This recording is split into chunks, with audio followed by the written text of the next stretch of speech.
Okay, ito ngayong si Stephen Holt ayon dito sa latest report ng Spin PH ay ayaw na pumirma ng kontrata dito sa Terra Firma. Ang initial reports, ito raw si Stephen Holt ang gusto ay 1-year contract lang sa Terra Firma. Samantalang ang Terra Firma ang gustong ibigay sa kanya ay yung maximum na 3 years. Medyo nakapagtataka yan para sa iba dahil syempre kung ikaw rookie ang gusto mo, kumbaga job security. Mas mahabang kontrata, syempre mas maganda dahil mas malaki yung potential na kikitain mo tsaka hindi ka mag-worry na mawawalan ka na ng team. Pero ito si Holt, ang gusto raw niya ay 1-year contract lang. Maraming posibilidad dyan. Unang-una, baka gusto niya nasubukan lang itong PBA. Tandaan natin itong si Stephen Holt, 31 years old na at maraming experience maglaro abroad. So baka gusto niya tignan for 1 year ang PBA. Pagkatapos nun baka ito ay mag-Japan na lamang o maglaro sa ibang bansa. O kaya naman baka ang iniisip nito si Stephen Holt, ayaw niyang magtaga sa Terra Firma dahil nga ito ay isang talunang team. Sa totoo lang, talunan lagi ito Terra Firma. Kung ganun ang worry nitong si Holt na magtatagal siya sa isang cellar dweller, hindi siya dapat mag-worry sa ganung bagay dahil alam naman natin kahit 3-year contract ang pirmahan itong si Holt dito sa Terra Firma, hindi siya tatagal dyan ng 3 years. Mas nakakagulat nga kung tumagal pa siya ng 3 conference dyan. Dahil malamang itong si Holt, kung maganda ipapakita niya sa Terra Firma, ay matitrade kagad yan sa Barangay Ginebra kapalit ni Stanley Pringle. Kaya sa tingin ko kung itong si Stephen Holt, baka hindi pa niya alam itong Terra Firma, ay madalas yung mga superstars nila pinamimigay. So kahit pumirma siya ng mahabang kontrata, hindi siya dapat mag-alala na magtatagal siya dyan sa team na hindi makakapasok sa playoffs. So abangan na rin natin magiging development dito. Handa raw i-offer ng San Miguel Beer ang isang big man nila para dito kay Xavier Lucero. Ang big man na yan ay itong si Noy Baclao at baka magsama pa sila ng iba pang players. Baka itong si Rodney Brondial o si Vic Manuel, isa dyan. At baka may draft pick pa. Depende kasi yan syempre sa magiging performance ni Lucero dito sa darating na Commissioner's Cup. At titignan din natin syempre yung laro nito si William Navarro.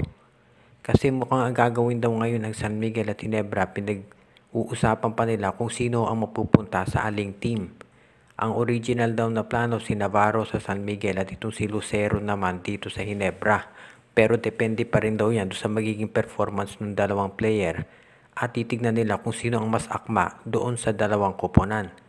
Kung inyong matatandaan, syempre itong si Wami Chongson dapat daw mapupunta noon sa Ginebra. Pero nung nakuha nila si Ahan Misi, natigil na yung balita at ngayon ay baka sa San Miguel Beer na siya matuloy. So itong si Lucero kung sakasakaling mapunta raw sa San Miguel, ang ipapalit ng SMB ay itong si Noy Baclao at magsasama pa ng iba pang players at draft picks para naman daw medyo maging balanse. Ito si Lucero, nakikita natin to, pwede siyang playmaker, pwede ring defensive player. At pagdating syempre sa San Miguel, yung scoring nito hindi siya masyadong kinakailangan gumawa dyan dahil ang dami na niya sa SMB.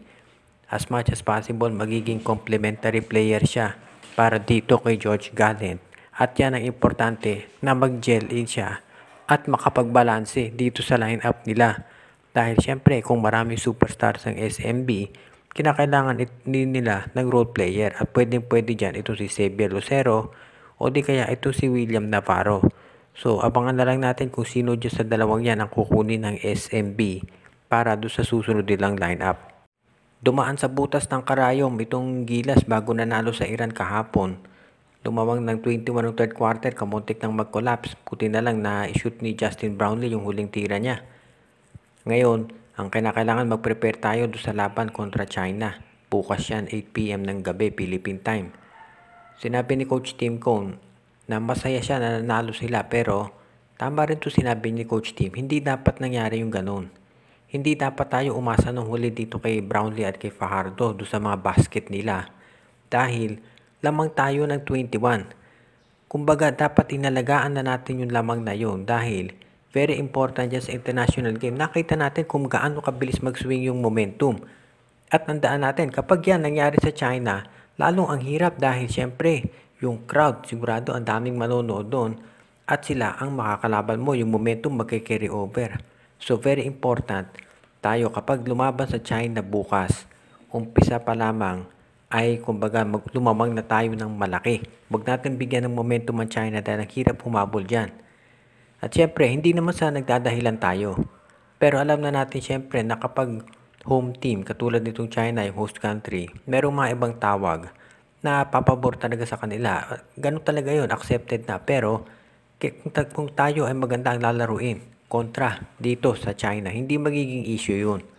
Kaya sa ngayon, kinakailangan magsilbi sana ng lesson ito sa Iran na kapag tayo lumamang ng malaki, kinakailangan protektahan yung lead, huwag maging sloppy at iwasan yung mga turnovers. Yun ang importante dyan. Kapag yan nangyari, malaki tsansa na tayo ay makakapasok sa finals kung saan malamang makakaharap natin ng Jordan ulit. Pero sa ngayon, 100% focus muna dito sa China. At I'm sure sa ngayon, nagpapahinga muna. Ito si Brownlee at ito si Fajardo para makaready do sa big laban bukas.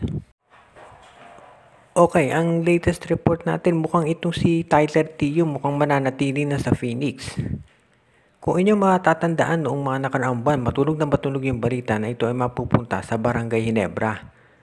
Ang report nga doon, kaysa daw dito kay Wami Chongson, si Tyler Teo na lang kukunin nila. Pero ngayon mukhang itong si Tyler Teo mananatili muna dyan sa Fuel Masters. Dahil ang Ginebra, biglang nakuha ito si Maverick Hanmisi. Wala naman kasing nag-expect noon na ito ay magiging unrestricted free agent at mapupunta dito sa Gene Kings. Pero iyan ang nangyari. Samantala sa San Miguel Beer naman, dati nababalita rin ito si Tyler Teo. Pero of course, nandiyan na itong si Kitty Menes, nakarecover na rin itong si Terence Romeo. So ang problema ngayon ng SMB ay sobra sila sa guards. Ang Magnolia din, of course, alam natin ang Magnolia, ang dami niyang mga guards. So hindi nila, actually, maski pa noon, hindi naman nag-express ng interest yan kay Tyler Teo. So itong si Tyler Teo, either mananatili sa Phoenix o baka naman sa MVP group siya mapunta. Alam natin, itong Meralco naghahanap pa rin ng pwedeng pang backup additional dito kay Aaron Black. At of course, itong TNT naman, kung makakuha sila ng isang player na magko-complement dito kay Mikey Williams to sa point guard at makatulong dito kay Jason Castro, malaking bagay yan.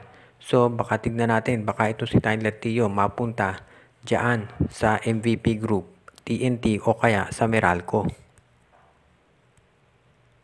Shout out kay Admond de Guzman, Joshua Giray, Espejo at Rosales family, Rico Olarte, John Mark Cantos, Donel Santiago, Ronald Berposidad, Jason Mendoza, Katsakino Dokusin, Dexter Domer, Edwin Carmona Jr., Brian Andres, Judy Edwina, Carl Jaira Shaina at Jonah Villarosa, RG Bueno at Dalina family, Ireneo Salangsang, Junicio Mercado, OG Len Gio at Gia Santillana at Tagle family, Myron Almosa at Balyete family, Jordan at John Redding Malanta at Sid Maria, Joseph Pineda, JJ Boom at kay Enrico at Presi Angsioko.